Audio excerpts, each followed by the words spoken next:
Okay, so the Crusades have got a whole bunch of causes. Probably the most obvious one is actually having the Holy Land be invaded.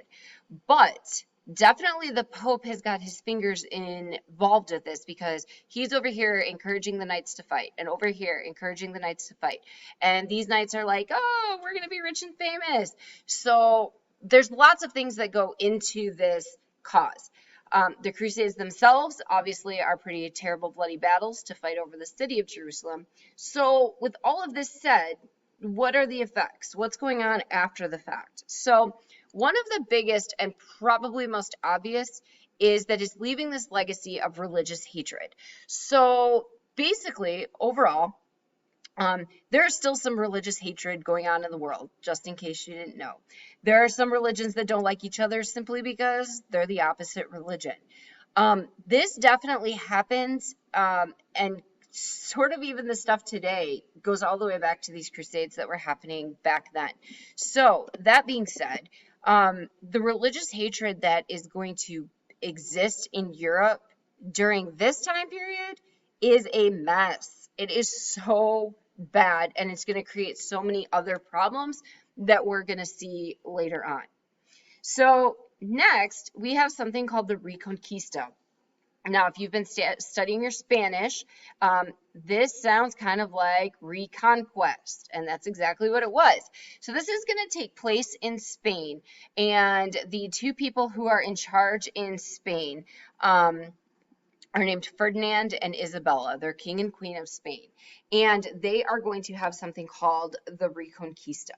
And the idea for the Reconquista was that they're going to reconquer Spain for Christians. So previously to this, we actually had a really large amount of Spain that was under the control of Muslims. These were the Muslim scholars. They were also right here in North Africa.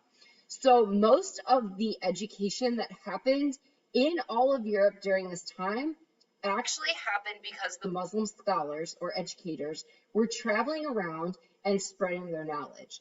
So this is not like a fighting group of people like we sort of saw over here with the Seljuk Turks. These were scholars, they were studiers and professors. But following the Crusades over here, this is going to spread that religious hatred, and it's going to spread right into Spain. So despite the fact that the Spanish had previously been getting along just fine, they're not going to anymore. And the Reconquista is going to take hold. So the idea is that they are going to be pushing anybody basically out who was not Christian. So that's not great. So anybody who wasn't Christian is going to get kind of pushed out. Not only out of Spain, but also the areas that Spain was in control of. The power of the monarchs is going to increase steadily. So we've already talked about the guys in England and how they were trying to increase power. Here, Ferdinand and Isabella are going to show that they are also increasing their power because there is going to be something called the Inquisition. So maybe you've heard of the Spanish Inquisition before. This is sort of like people getting interrogated to make sure that they were actually Christians. So they would bring people in, you could like tell on your neighbors and be like, I don't think they're real Christians. Some people may have tried to sort of cover up and change their religion to avoid this Reconquista that was going on. But it wasn't going to go over that great. But also, the Inquisition, the church actually set this up with them. It is a church court where they basically put you on trial to make sure that you are Christian.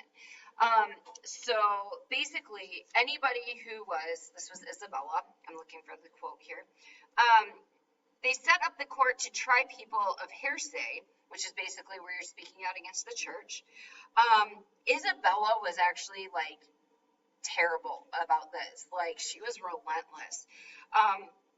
Jews and Muslims who had been forced to convert to Christianity could be put on trial to make sure that they were actually following through. So over here with the Reconquista, they actually forced people to change to Christianity. I can tell you that historically speaking, trying to force people to change religions doesn't do anything. You can't force people to change their beliefs.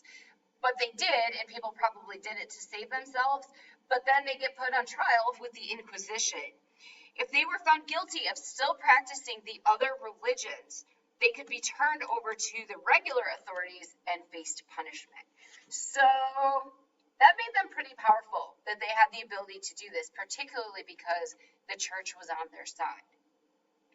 So these three things are really negative sides of the Crusades, but there's some like not terrible things, and this one is here. So there's going to be money. A money economy is going to develop. So this basically means that we are focused on exchanging money for goods instead of just bartering.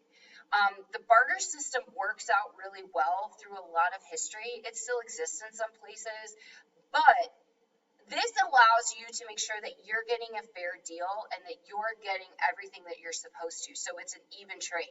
That way you know that the person, whatever, down the street is paying you the same as somebody else did, whereas under the barter system, that might not have worked out. And the last positive thing that happens is that trade is going to increase. So trade, obviously a big deal. We've already talked about it before.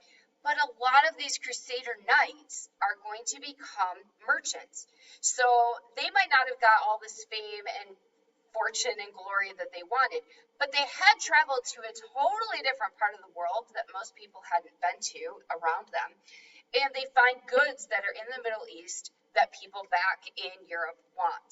So after the Crusades and knights sort of go away, they're not really going to exist much, they will turn into merchants, and they will go to the Middle East, follow those trade routes that we've discussed before, and then come back into Europe and actually be the people who are selling those goods. So along with this money economy, they will actually be bringing these goods.